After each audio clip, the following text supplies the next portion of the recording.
Hello friends, welcome to my channel Payel's kitchen. আজকে আমি তোমাদের সাথে সাউথ ইন্ডিয়ানের অত্যন্ত জনপ্রিয় একটি রেসিপি শেয়ার করব। আমার আজকের সুস্বাদু ও স্বাস্থ্যকর রেসিপির নাম ধোসা। তাহলে চলো বন্ধুরা, রেসিপিটি শুরু করি। প্রথমেই ধোসা বানানোর জন্য ব্যাটার বানিয়ে নিতে হবে। তাই জন্য 300 গ্রাম পার বয়েল রাইস বা সেদ্ধ চাল, 100 গ্রাম বিউলির ডাল আর ধোসার ভালো কালার আনার জন্য 1 চামচ মেথি পরিষ্কার করে ধুয়ে 4-5 ঘন্টার জন্য ভিজিয়ে রেখেছিলাম। 4-5 ঘন্টা পর এগুলি নরমও হয়ে গেছে আর ফুলেও গেছে। এবার এগুলিকে মিক্সি জারে দিয়েছি আর অল্প একটু জল দিয়ে পেস্ট করে নিয়েছি। খুব বেশি জল ইউজ করা যাবে না, তাহলে কিন্তু ব্যাটার পাতলা হয়ে যাবে। আর ব্যাটারটি ঠিক মতো গ্রাইন্ড হয়েছে কিনা বোঝার জন্য ব্যাটারটিতে হাত দিলেই যদি সুজি দানার মতো থাকে তাহলেই বুঝবে ব্যাটারটি পারফেক্টলি গ্রাইন্ড হয়েছে। এবারে সামান্য একটু চিনি দিয়ে আমি ব্যাটারটিকে ভালো করে নেড়ে 10-12 ঘন্টার জন্য রেখে দিচ্ছি ফার্মেন্টেশন করার জন্য। তবে গরমকাল হলে 8-9 ঘন্টা রেখে দিলেই ফার্মেন্ট হয়ে যায়। তোমাদের হাতে সময় কম থাকলে তোমরা রোদেও দিতে পারো ব্যাটারটিকে। অল্প একটু নুন দিয়ে ব্যাটারটিকে ভালো করে নেড়ে নিচ্ছি। ব্যাটারটির টেক্সচার যেন ঠিক এরকম হয়, খুব বেশি পাতলাও না আবার খুব বেশি গাঢ়ও না। এখন নারকেলের চাটনির জন্য আমি এখানে নিয়েছি নারকেল গুঁড়ো। 1 মুঠো ছোলার ডাল আমি 1 ঘন্টা মতো ভিজিয়ে রেখেছিলাম, সেই 1 মুঠো ছোলার ডালের অর্ধেকটা নিয়েছি। আর নিয়েছি চিনি, ভেজানো তেঁতুল আর নুন। এখন মিক্সি জারে নারকেল গুঁড়ো দিয়ে দিচ্ছি।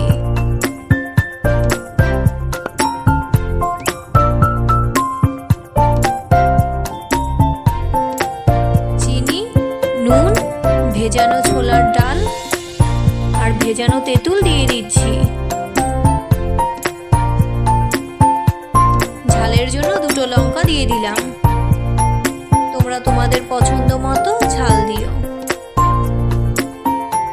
মিক্সিতে পেস্ট করে নিয়েছি। এবারে আমি ফোড়নের জন্য একটি কড়াতে তেল গরম করে শুকনো লঙ্কা দিচ্ছি আর দিচ্ছি কালো সর্ষে। ভেজানো বাদবাকি ছোলার ডাল দিয়ে দিলাম। এখন একটু নেড়ে চেড়ে কারি পাতা দিয়ে দিচ্ছি।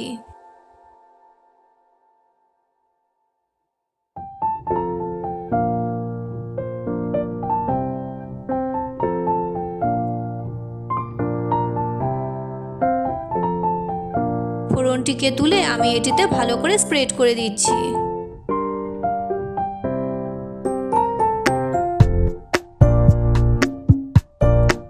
স্প্রেড করে নেওয়া হয়ে গেছে। এবারে আমি সাম্বার ডাল বানাবো, তাই জন্য জল গরম করে মুসুর ডাল দিয়ে দিলাম। অল্প একটু নুন আর ঝালের জন্য লঙ্কা দিয়েছি। ডালের ওপরের ফেনা তুলে ফেলে দিচ্ছি। আর কিছুটা আলু আর গাজর এরকম পাতলা পাতলা করে কেটে নিয়েছি। এখন ভেজিটেবলসগুলিকে ডালের মধ্যে দিয়ে দিলাম। ডাল সেদ্ধ হয়ে গেছে। এবারে ঝোলের জন্য জল দিয়ে দিলাম। কালারের জন্য হলুদ আর স্লাইস করে কেটে রাখা টমেটো দিয়ে দিলাম। ভেজানো তেঁতুলের জল দিয়ে দিচ্ছি।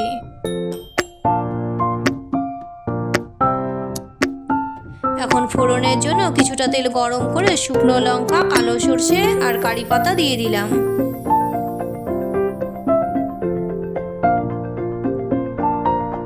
ফোড়নটিকে তুলে ডালে দিয়ে দিচ্ছি। গন্ধরাজ লেবুর রস দিয়ে দিলাম। কয়েক সেকেন্ড ফুটিয়ে নিলে ডালটি কিন্তু আমার রেডি।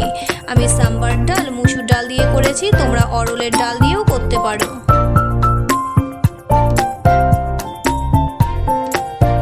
এখন ধোসার জন্য প্রথমে আয়রন চাটু বা তাওয়া গরম করে নিয়েছি।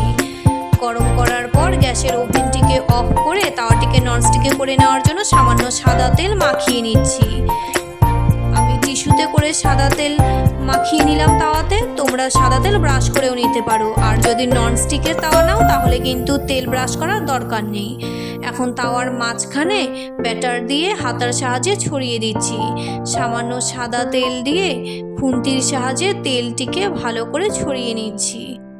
আর ধোসার ওপরেটাকে ভালো করে সমান করে দিচ্ছি।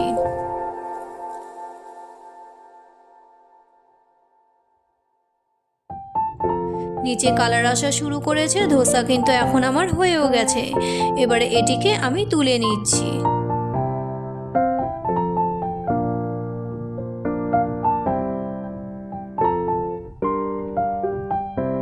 একইভাবে বাকি ধোসাগুলোও আমি বানিয়ে নিচ্ছি।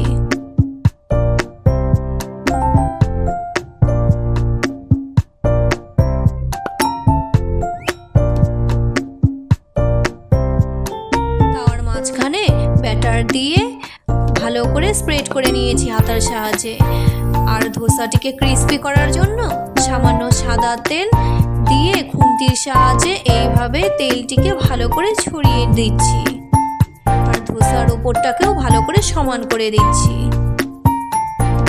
ধোসা বানানোর সময় গ্যাসের ওভেনটিকে কিন্তু মিডিয়ামে রাখতে হবে।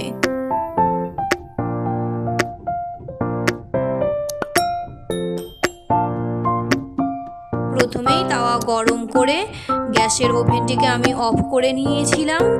তারপরে আমি তাওয়াটিতে ভালো করে তেল মাখিয়ে নেওয়ার পর গ্যাসটিকে আবার অন করে মিডিয়াম করে আমি ধোসাগুলো ভেজে নিয়েছি।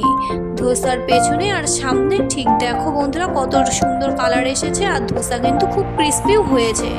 তোমরা দেখে নিশ্চয়ই বুঝতেই পারছো। ধোসা এখন সার্ভ করার জন্য পারফেক্টলি রেডি।